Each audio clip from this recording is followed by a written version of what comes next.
नमस्ते बेटा, नमस्ते। एकता ठीक हो बेटा? जी सर, हम ठीक है। आप ठीक, हम बस ठीक हैं बेटा। खुश देखो सर। अब हम एक्सरसाइज 13.3 पे थे और इसके हम कुछ क्वेश्चन कर चुके थे जो डायरेक्ट उस कॉन्सेप्ट के ऊपर थे। किसके ऊपर? बेज थ्योरम के ऊपर। हम आज उसको आगे कंटिन्यू करेंगे और इसको फिनिश भी करेंगे, ठीक है? तो फर्स्ट जो क्वेश्चन है वो देखें हम। अब क्वेश्चन की स्टेटमेंट को तुमने ध्यान से समझ लेना। एक तो बेटा मैथ्स की बुक है ना, जब भी तुम्हारी क्लासेज लगें तो मैथ्स की बुक को साथ में रखना है तुमने। यहाँ कहता है an urn contains 5 red and 5 black ball. कोई बैग है, उसके अंदर जो रेड बॉल हैं वो 5 हैं और जो ब्लैक बॉल हैं वो भी 5 ही हैं। सर, अर्न का मतलब बैग ही अर्न है यहाँ अर्न का मतलब बैग ही होता है बेटा। Don't worry about that. पे। Urn means bag.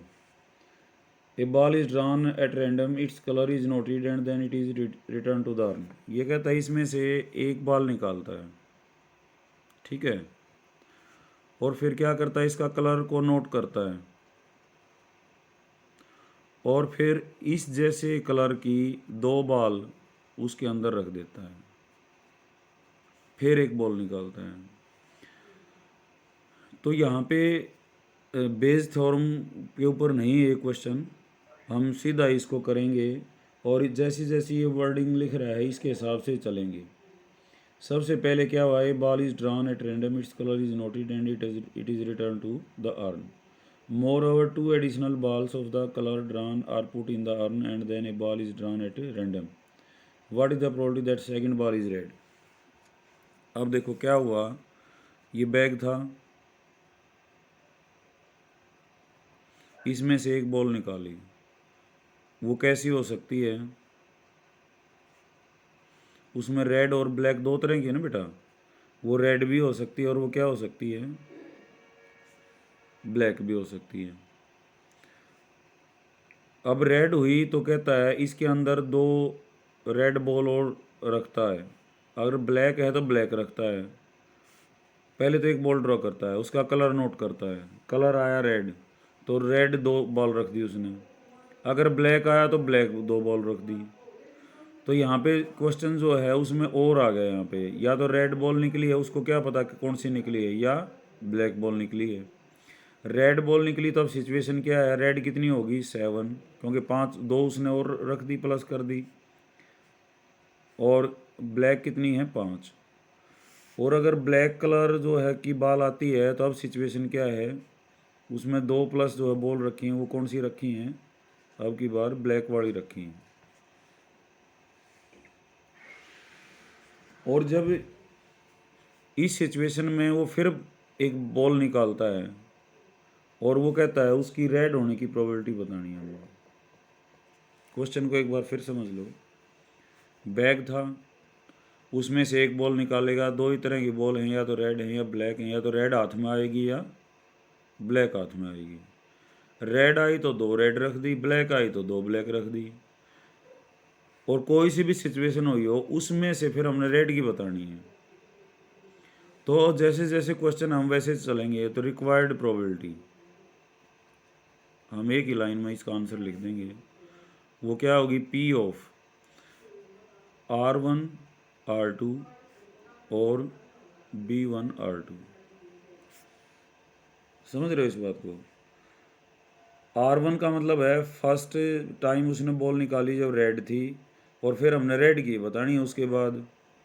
इसमें बताया फर्स्ट हमने ब्लैक बॉल निकाली थी और उसके बाद हमने 2 ब्लैक रख दी, और फिर उसमें से किसकी बतानी है, रेड की ही बतानी है आगे भी।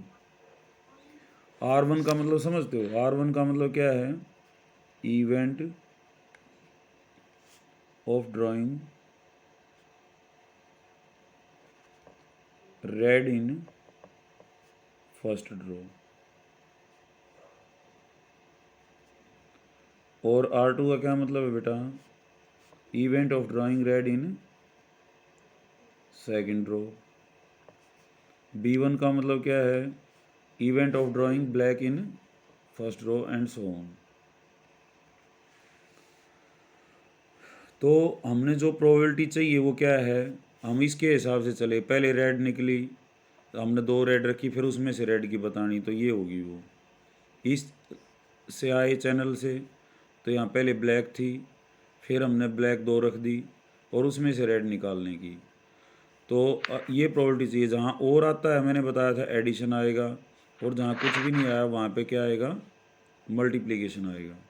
तो क्या होगा, P of R1 P of R2 plus P of B1 और P ऑफ R2। अब पहले रेड की प्रोबेबिलिटी क्या है फर्स्ट टाइम ड्रॉ में, 5/10। 1/2। 5/10 जैसे अभी ये सिचुएशन हम, अब रेड आई थी, रेड ही 2 रख दी। रखने के बाद सिचुएशन ये है, इसमें से अब रेड आने की प्रोबेबिलिटी क्या होगी, 7/12 सर 7/12। प्लस पहले, अब हम नए सिरे से, पहले में ब्लैक आने की क्या प्रोबेबिलिटी है, 5/10। फिर ब्लैक आई और हमने 2 ही ब्लैक रख दी, अब इसमें से रेड आने की क्या हो जाएगी, 5/12। 5/12। ये दैट्स योर आंसर। 120 एलसीएम हो गया, 35 plus 25, we get 60/120 and 1/2 your answer. तो इसका बायस थ्योरम से कोई लेना देना नहीं है, ठीक है। बेस जो थ्योरम है ये सीधा एक क्वेश्चन था, तो समझ में आ गया होगा, या रिपीट करूं दोबारा बेटा। सर ये R1 R2 ये नहीं आया समझ। देखो, उस जो घटनाक्रम हुआ है उसको हमने अपनी एनालिटिकल वे में तो लिखना पड़ेगा ना। हुआ क्या है उसको समझो, बैग था, उसमें हाथ डाला, बैग में रेड हैं और ब्लैक हैं, या तो रेड हाथ में आएगी या ब्लैक हाथ में आएगी। रेड आई तो 2 है बेटा, थोड़ी देर में। चलो रेड आई तो हमने 2 रेड रख दी, ब्लैक आई तो 2 ब्लैक रख दी, और जैसी भी सिचुएशन हुई लास्ट में हमने रेड की ही बतानी थी। तो एनालिटिकल वे में हम क्या लिखेंगे, जो घटनाक्रम हुआ है R1 का मतलब है पहले रेड निकाली, हाथ आई, फिर हमने वो रखने के बाद रेड ही निकालनी थी, तो सेकंड रो भी रेड हो, फर्स्ट में रेड था। फिर यहाँ क्या हुआ, पहले में ब्लैक निकली, और का मतलब है भाई या तो ये हुआ या ये हुआ। पहले में ब्लैक निकली, ब्लैक निकलने के बाद हमने 2 ही ब्लैक रख दी, यहाँ पे 2 हमने कैसी रखी थी, रेड, और इसमें से फिर हमने रेड की प्रोबेबिलिटी बतानी थी, तो सेकंड रो तो रेड पे ही जाएगा, R2। तो जो घटनाक्रम हुआ है, जो प्रोसेस हुआ है वो क्या है, R1 R2 और B1 R2। तो P ऑफ हमने इसका निकालना है, मैंने बताया था जहाँ और आता है वहाँ हम एडिशन करते चले जाते हैं, और जहाँ कुछ भी नहीं होता वहाँ पे मल्टीप्लिकेशन करते चले जाते हैं। तो पहले P ऑफ R1, पहली बार हमने रेड निकाली, जब रेड निकालने की प्रोबेबिलिटी क्या है भाई, रेड ज़्यादा हैं तो रेड निकलेंगी, ब्लैक ज़्यादा हैं तो ब्लैक निकलेंगी, तो उसकी प्रोबेबिलिटी तो मैटर करती है रिक्वायर्ड प्रोबेबिलिटी में। यहाँ पहली बार में हमें रेड निकालने की तो कितनी आई, 5/10। फिर रेड आई थी, हमने 2 ही रेड रखी, तो अब सिचुएशन क्या है, न्यू सिचुएशन बैग में 7 और 5, 7 रेड होगी और 5 ब्लैक होगी, तो अब इसमें से रेड की 5/7/12, और अगले में ब्लैक आने की पहले वो 5/10, और फिर इसी में से क्योंकि हमने 2 ब्लैक रखी हैं तो सिचुएशन क्या है, 5 और 7 है, तो इसमें से रेड आने की क्या हो जाएगी, 5/12, ठीक है। तो अब भी इसमें कोई डाउट है तो बताओ बेटा मेरे को। सर वो R1 R2 तो अभी समझ नहीं आया, लेकिन प्रोबेबिलिटी जो आई है ना सर वो समझ आ गई वो समझ आ, कि R1 क्या है 5/10 बेटा, कैसे आया, इवेंट ऑफ, 7/12। सुनो, R1 क्या है, event of drawing red ball in first row, पहली बार हाथ डाला था जब। R2 क्या है, event of drawing red ball in second row, जब दूसरी बार हाथ डाला। B1 क्या है, event of drawing black ball in first row, पहली बार हमने हाथ डाला जब ब्लैक हाथ लगी, ब्लैक हाथ लगी जब हमने 2 ब्लैक रख दी, फिर R2 क्या है अगली बार, फिर event of drawing red ball in second row. ठीक है, और भी आएंगे बार बार, अभी चिंता ना करो, आगे और भी आएंगे जो और भी क्लियर हो जाएगा। उसके बाद चौथा क्वेश्चन, दूसरा और तीसरा हम कर चुके हैं ना। जी सर। हाँ, ये कहता है in answering a question on a multiple choice test, उसका MCQ टेस्ट है बेटा कोई, जो कि अब की बार तुम्हारा भी ज़्यादा मैथ का MCQ ही टेस्ट आएगा, छोटे प्रश्न उत्तर आएंगे कोरोना की वजह से। A student either knows the answer or guesses, अब दो ही बात हैं, उसको या तो आंसर का पता है या वो गैस करता है। Let 3/4 be the probability that he knows the answer and 1/4 the probability that he guesses. Assuming that the student who guesses at the answer will be correct with probability 1/4, what is the probability that he knows the answer given that he answered it correctly? तुम समझ रहे हो इसकी बात को, MCQ test है। अब एक क्वेश्चन आ गया, अब दो ही बातें हैं, या तो वो जानता है he knows the answer,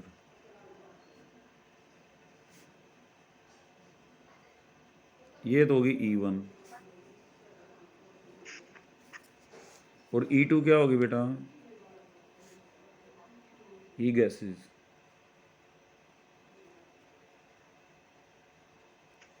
वो गैस करता है, तो प्रोबेबिलिटी ऑफ E1 क्या हुई,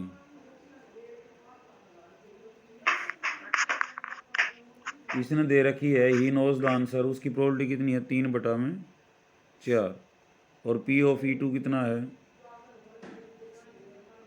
1/4। उसके बाद क्या कहता है, assuming that a student who guesses at answer will be correct with probability 1/4। अब ए क्या है, event of correct answer, let A be the event of giving correct answer.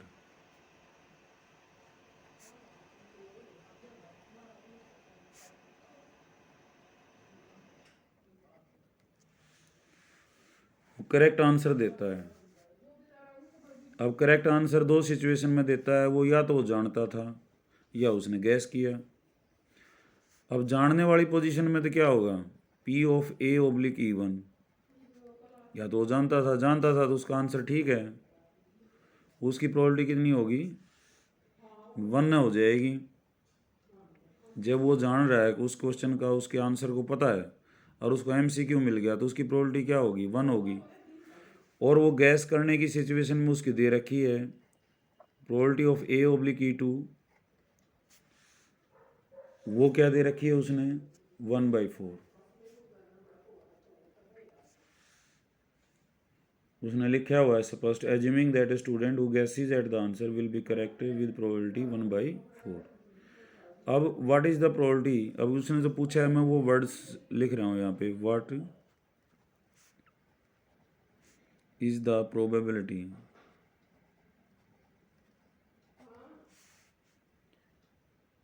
That the student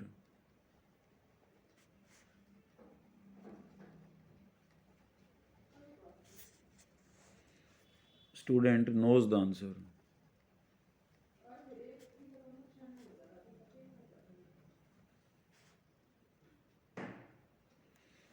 given that he answered correctly। अब मेरे को ये बताओ, P of E1 oblique A निकालना है या P of E2 oblique A निकालना है, बताओ, बारी बारी बताओ। इस लाइन में लिखी हुई है सारी बात ही,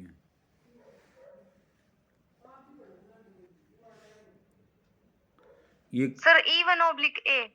E1 ओब्लिक A, दिव्या ने बताया ये, बारी बारी सब अपनी अपनी राय Yes, दो, sir. अपनी अपनी राय दो बेटा। Sir. Sir, E1 oblique A. अच्छा, और बताओ बेटा। एकता, Sir, E1 oblique A he even आएगा। ऑब्लिक यही है, क्यों है? क्योंकि इसमें जो है तुम देखोगे स्पष्ट कंडीशनल प्रोपर्टी यहाँ कहता है the student knows the answer. Student knows the answer हमारा क्या है? E1।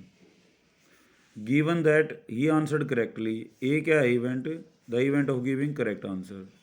तो P of E1 oblique A बताना हमने। ये क्या होगा? कोई भी एक स्टूडेंट बताए मेरे को। बाई बेज थ्योरम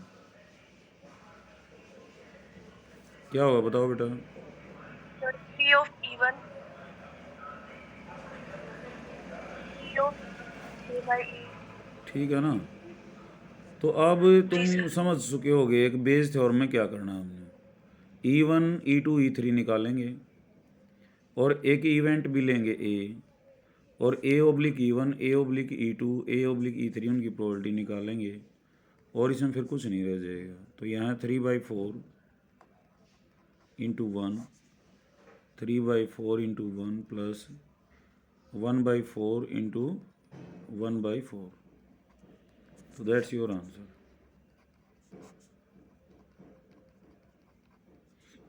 कर लो ये सॉल्व इसको। जी sir.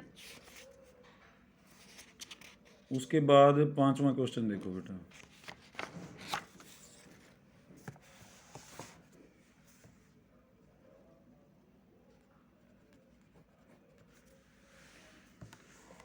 A laboratory blood test is 90% effective in detecting a certain disease when it is in fact। when it is in fact का मतलब अगर आदमी को रोग है तो 99% जो है वो इफेक्टिव है। However, the test also yields a false positive result for 0.5% of healthy person tested. If healthy person is tested, then with probability 0.005 the test will imply he is the disease. If 0.1% of the population actually has the disease, what is the probability that a person has the disease given that his test result is positive? इसकी बात को समझो। एक laboratory है,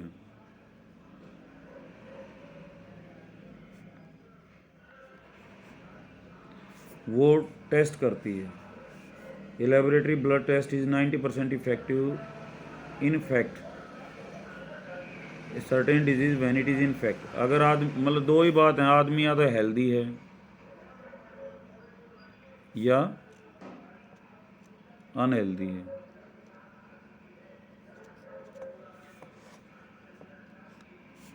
भाई आदमी test कराने जाता है तो या तो उसको वो रोग है, अनहेल्दी सिचुएशन में क्या होगा? वो रोग है, और हेल्दी में क्या है? वो रोग नहीं है उसको। उसका टेस्ट जो है पॉजिटिव भी आ सकता है, उसका टेस्ट नेगेटिव भी आ सकता है। तो ये laboratory blood test is 90% effective in detecting certain disease when it is in fact present. उसको है, अनहेल्दी है तो उसका कितना है? 90% है। However the test also yields a false positive, अगर मतलब झूठा भी आ सकता है अनहेल्दी का, वो कितना है? 0.5% of the healthy person tested. इसका मतलब बताना चाह रहा है, ब्रैकेट में जो होता है वो उसका मतलब होता है if a healthy person is tested then with probability 0.005 the test will imply he has the disease. If 0.1% of the population actually has the disease. अब अनहेल्दी कितने हैं बेटा? टोटल पॉपुलेशन है जो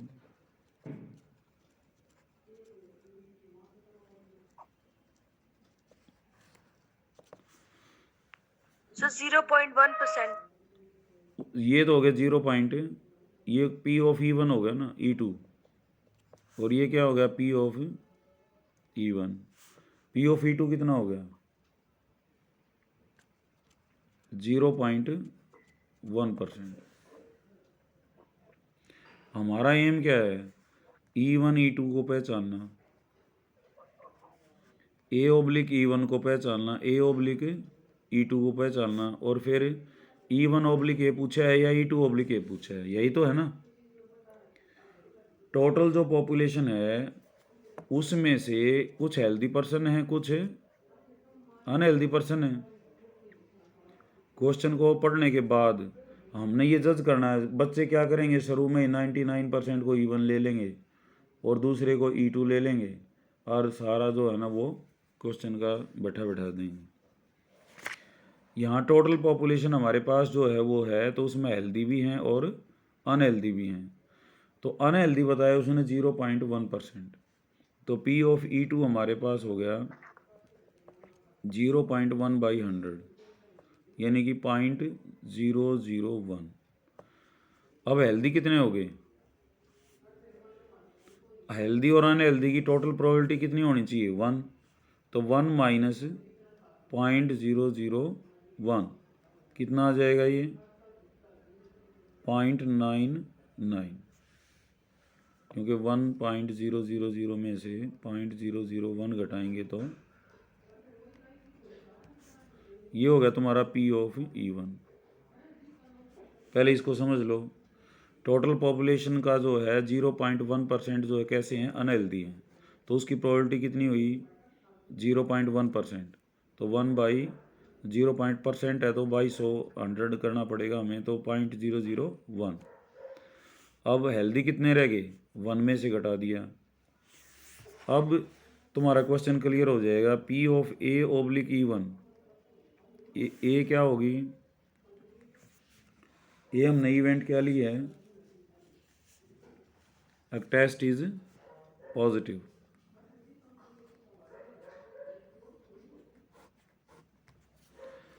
तो टेस्ट पॉजिटिव हेल्दी का भी और अनहेल्दी का भी। हेल्दी का दिखाने में कितना है वो? हेल्दी का इसका मतलब पॉजिटिव दिखाया तो फॉल्स हुआ ना वो, और अनहेल्दी का दिखाया तो वो क्या हुआ? इफेक्टिव हुआ। तो अनहेल्दी का इसने कितना बताया है? The test also yield false positive result for 0.5% of the healthy person tested.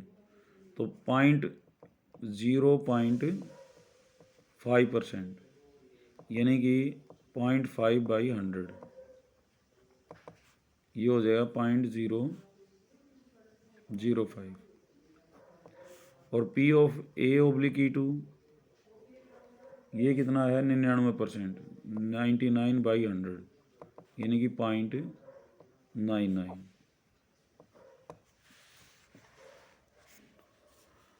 तो अब ये कहता है लास्ट में, what is the probability that, मैं इसको लिख ही देता हूँ, व्हाट इज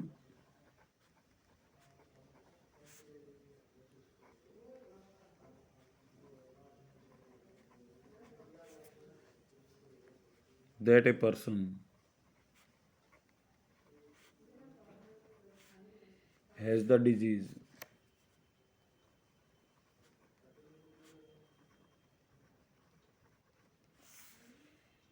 given that, ये कंडीशन है ओब्लिक वाला निशान, given that result is positive।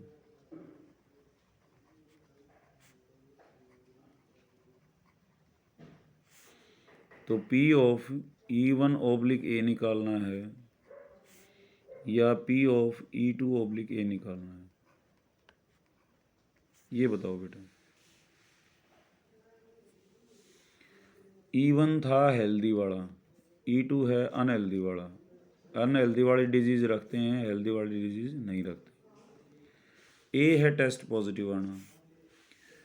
तो what is the probability that person has the disease? साफ नहीं दिख रहा। अच्छा बेटा, अब दिख रहा है? Yes sir. What is the probability that the person has the disease? उसको डिजीज है, given that result is positive. मैं फिर दोहरा देता हूँ, हेल्दी वाले डिजीज नहीं रखते, अनहेल्दी वाले डिजीज रखते हैं। ए इवेंट है टेस्ट पॉजिटिव है, तो मैं ये पूछना चाह रहा हूँ, इसने लिखा है what is the probability that a person has the disease given that result is positive. तो E1/A निकालना है या E2/A निकालना है? Sir sir E2 E2/A। बस ठीक है बेटा, बिल्कुल समझ में आ गया था। और ये क्या होगा? P/E2, P/A/E2, P/E1, P/A/E1 plus P/E2 और P/A/E2। तो वैल्यूज रख लोगे, अब कर लोगे ना?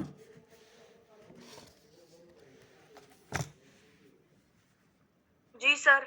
ओके। क्वेश्चन नंबर 6, 7वां हमने कर लिया था कल।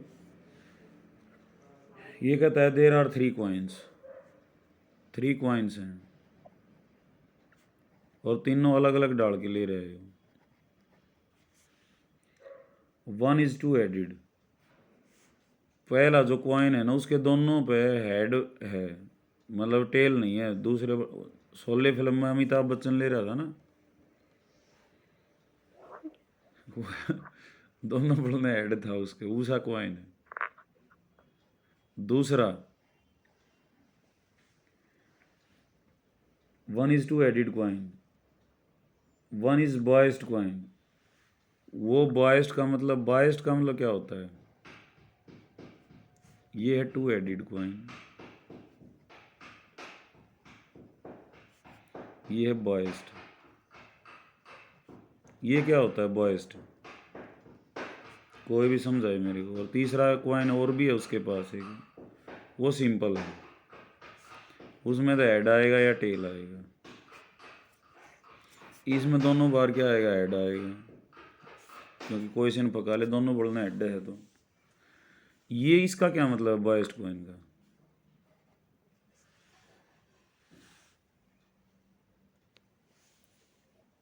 बताओ बेटा। बायस्ड कॉइन होता है अब उसको सेट करके न भगाओ है, समझ रहे हो बात? जैसे बच्चे कई बार कहते हैं ना तने यूं उधर की भगाया, यूं उधर की भगाया, यूं उधर की क्यों भगाया, वो बायस्ड होता है।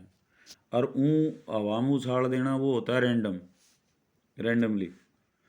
तो बायस्ड कॉइन में हेड आने की प्रोबेबिलिटी है वो 75% है। वो सेट करके 5 साल जैसे सेट करके शकुनी भगा रहा था ना महाभारत में, वो सेट करके भगा रहा था और उसके सारे जो अनुभवी आ रहे थे जो चाह रहा था, वो बायस्ड होता है। तो अब वो इनमें से एक कॉइन लेता है कोई सा भी, ठीक है, और उसको टॉस कर लेता है और कहता है रिजल्ट वो हेड आया। ए इवेंट हमने क्या ले ली?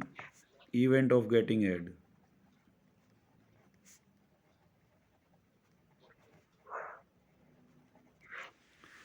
E1 क्या इवेंट हो जाएगी? 2 एडिड कॉइन की। भाई तीनों में से एक कॉइन तो उठाएगा वो, या तो उसने ये कॉइन उठाया। और E2 क्या इवेंट हो जाएगी? बायस्ड कॉइन वो उठाया। और E3 क्या हो जाएगी? सिंपल कॉइन उठाया। ये सिंपल है। तो P/E1 क्या हुआ? 3 कॉइन है, उनमें से एक के उठाने की प्रोबेबिलिटी कितनी हो जाएगी? सर 1/3। 1/3। P/E2 कितना होगा? ये भी 1/3। ये वही तो है, 3 बैग हैं तो पहले बैग को चुनने की क्या हो जाएगी? 1/3। 2 बैग हैं तो पहले बैग को चुनने की क्या हो जाएगी? 1/2। 4 बैग हैं तो पहले बैग की 1/4, दूसरे की 1/4, तीसरे की 1/4, चौथे की भी। तो एक कॉइन उठाया उसने और उठाने के बाद उसकी प्रोबेबिलिटी कितनी होगी? 1/3। अब इसको फेंकता है, हेड आने की प्रोबेबिलिटी P/A/E1। 2 हेड वाला उसने कॉइन फेंका तो हेड आने की प्रोबेबिलिटी कितनी हुई? 2/2। भाई टोटल केस कितने हैं? 2। और हेड आने के भी चांसेस क्या हैं? 2। तो 2/2 कितना हो जाएगा? 1। P/A/E2 ये बायस्ड कॉइन था। और बायस्ड कॉइन में हेड आने की प्रोबेबिलिटी कितनी है? वो हेड के हिसाब से सेट कर रखा है 75%। टेल के हिसाब से कितना सेट है? 25%। तो यहाँ ऐड आने की कितनी हो जाएगी 75/100। P of A oblique E3 simple को भगाएगा तो ऐड आने की कितनी हो जाएगी 1/2। 1/2। और उसने लास्ट में जो पूछा है मैं वो शब्दों में लिख देता हूँ। व्हाट इज द प्रोबेबिलिटी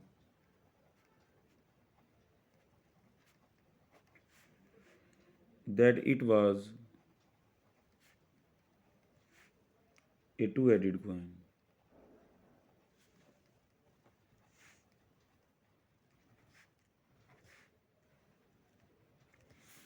तो इसने P of E1 oblique A पूछा या P of E2 oblique A पूछा या P of E3 oblique A पूछा, कौन सा पूछा है इसने?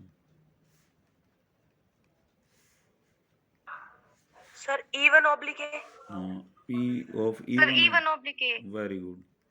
तो क्या हो जाएगा ये P of E1, P of A oblique E1, P of E1, P of A oblique E1, P of E2, P of A oblique E2, P of E3 और P of A oblique E3। तो कर लोगे बेटा इसको 1/3, 1/3 into 1/3 into 3/4, 1/3 into 1/2। ठीक है, जो answer आएगा वो कर लेना। तो बेटा ये 7वां क्वेश्चन हम कर चुके हैं। 8वां, 9वां, 10वां, 11वां, 12वां, 13वां ये हम शाम को देखेंगे। ठीक है, तो अब ये मैंने 4 क्वेश्चन किए हैं। चारों क्वेश्चन शाम तक भाई मेरे इस पे जो है ना ग्रुप पर डाल देंगे करके इनको हैं। ठीक है सर। ठीक है, थैंक यू बेटा, so nice of you. Thank you sir. Okay बेटा।